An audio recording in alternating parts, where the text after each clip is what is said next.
NPR. This is The Indicator from Planet Money. I'm Adrian Ma. And I'm Darian Woods. 6 years ago, President Trump signed a trilateral trade pact called the US-Mexico-Canada Agreement, or USMCA. Well, if you're in Canada, you call it the CUSMA, CUSMA. Or in Mexico, it's called Tratado México-Estados Unidos-Canadá. Sounds like Bad Bunny at the end of the Super Bowl. 3 names, and you know what's funny? The word trade doesn't appear at all. President Trump was a driving force behind this agreement. So when he signed it in 2020, he was pretty proud of it. The USMCA is the largest, fairest, most balanced and modern trade agreement ever achieved. So if that's how Trump felt back then, why, just days ago, did he say this to reporters? But we do better as a country if we don't have an agreement. So are you thinking of... Yeah, I'm thinking about maybe we won't be able to make a deal. I would rather not have the USMCA. The timing of this shift isn't coincidental. That's because today, July 1st, the 3 countries are getting together to decide whether or not to continue the USMCA. Today on the show, we'll explain why and what happens if they can't make a deal.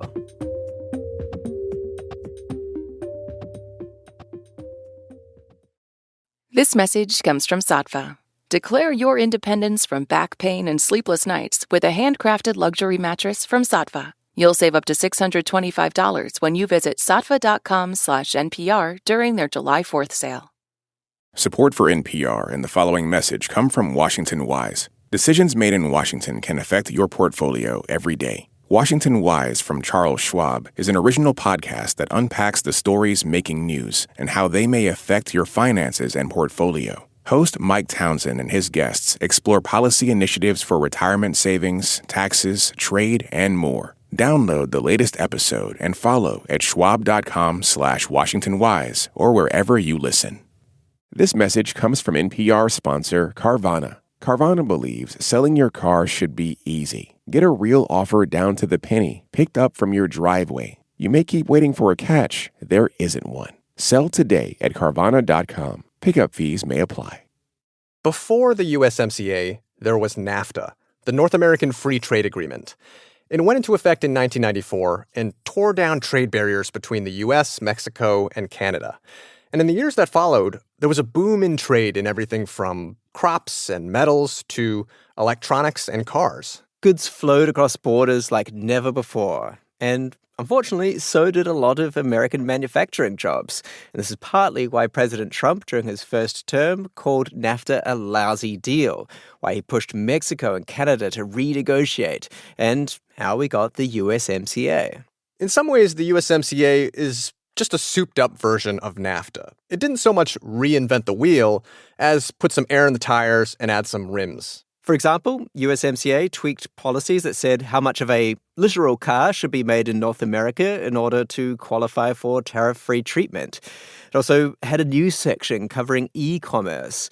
But maybe the biggest structural change from NAFTA was the introduction of a sunset clause. Yeah, a sunset clause. Think of it like a sell-by date on a jar of pickles. You could still eat it, but the countdown to expiration has begun. And the USMCA's sell-by date is July 1st, 2026. So what happens now? For some answers, we called up Barry Appleton. He's an international trade expert who teaches at New York Law School. Barry says the US, Mexico, and Canada basically have 3 options. Option A, they can decide to lock in the current agreement for 16 years. Everyone can play nice, okay, and we're going to share the playground in the sandbox, okay? So that's just, you leave everything the way it is. If they don't extend the deal, there's option B. It's not like the agreement falls off a cliff. Really, it's more like a very long down escalator.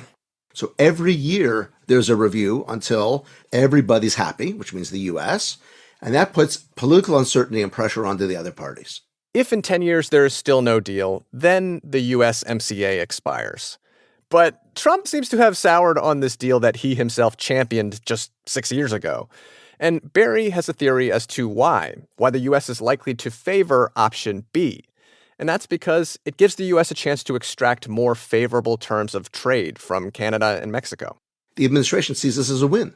They see more leverage. Someone's going to have to give them a deal.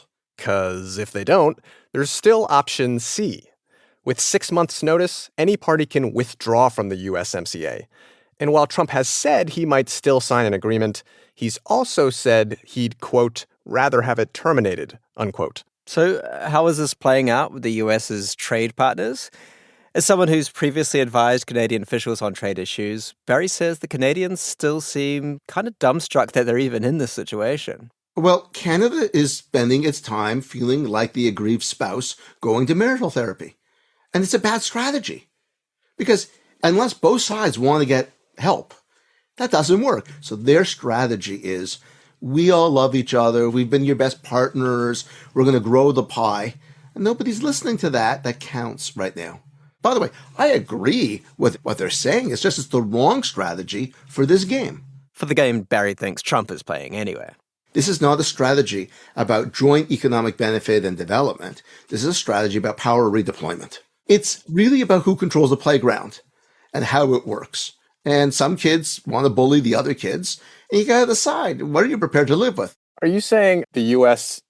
is the playground bully here trying to shake down Canada for its lunch money? Yeah, is America the bully in this playground? For sure. And are they taking the lunch money? Yeah, they're taking the lunch money, they're taking the recess snack, they're taking my lunch box, and everything else I can get to, and they're kicking some sand in my face at the same time. Okay, and to put it in international trade terms, Barry says the Canadians may have to concede ground on some of the US's concerns on things like Canada's protectionist policies on dairy products, its decision to import Chinese electric vehicles, and what percentage of auto parts should be made in the US. Given that about 3/4 of Canadian goods go to their neighbor to the south, they can't afford to make America mad. Now, unlike Canada, Mexico has been trying to play ball and has engaged in direct negotiations with the U.S. ahead of the July 1st deadline. But Mexico would also just prefer to extend the USMCA. Antonio Ortiz Mena is a professor at Georgetown University who specializes in U.S.-Mexico trade relations. And he was also on the Mexican negotiation team for NAFTA back in the 90s. He says the current agreement was a much-needed modernization of NAFTA. I would say because it's much more comprehensive, and the economy that we had in 1990 is very different from the current economy. While NAFTA was focused on goods, the USMCA added more provisions covering things like financial services and telecommunications. And trade and services have become much more important than they were in 1990. And the fact that they're incorporated in a more comprehensive way, I think, is positive. He also says the USMCA included a new mechanism for countries to settle disputes, which is good for a relatively smaller economy like Mexico's. If you just use market power, it's difficult to negotiate with the U.S., but if you use legal arguments, it's more of a level playing field. Of course, the Trump administration has not limited itself to these sorts of dispute resolution mechanisms, to say the least.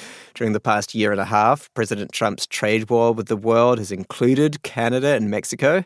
And while the USMCA shielded most of those countries' exports from tariffs in the US, a lot of goods weren't covered. So, for example, the US still slapped tariffs up to 50% on things like imported steel and aluminum. This is the atmosphere in which the USMCA is being reconsidered today. Antonio says more so than when NAFTA was being negotiated in the 90s, the talks surrounding the USMCA seem a lot more adversarial, more zero-sum.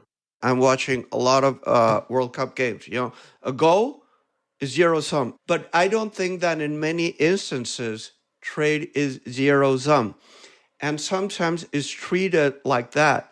And if it's treated like that, you could end up in a situation where all countries lose. I like to explain the potential outcomes of the USMCA review as win-win or lose-lose. A win-win is pretty clear, right? Everybody makes money, everybody's happy. But how could it be a lose-lose? Well, Antonio says take the issue of autos. Trump reportedly wants cars to be made with at least 50% American parts in order to qualify for preferential tariff treatment. And while that might be a win for US auto parts makers, Antonio says that it could also backfire. That requirement could make the resulting cars more expensive, which could ultimately make North American cars less competitive on the global market. Lose-lose. We reached out to the White House to ask how they respond to Barry's criticism that the U.S. is more concerned with flexing its power than fostering mutually beneficial trade. White House spokesperson Kush Desai responded, quote, "The sole motivation of the Trump administration's trade agenda is to end the decades-long era of American workers and businesses being ripped off and undermined by unfair foreign trade practices," end quote. This episode was produced by Corey Bridges and engineered by Travis Hagen. It was fact-checked by Sierra Juarez. Kate Kincannon is our editor, and The Indicator's a production of NPR. This message comes from Mint Mobile.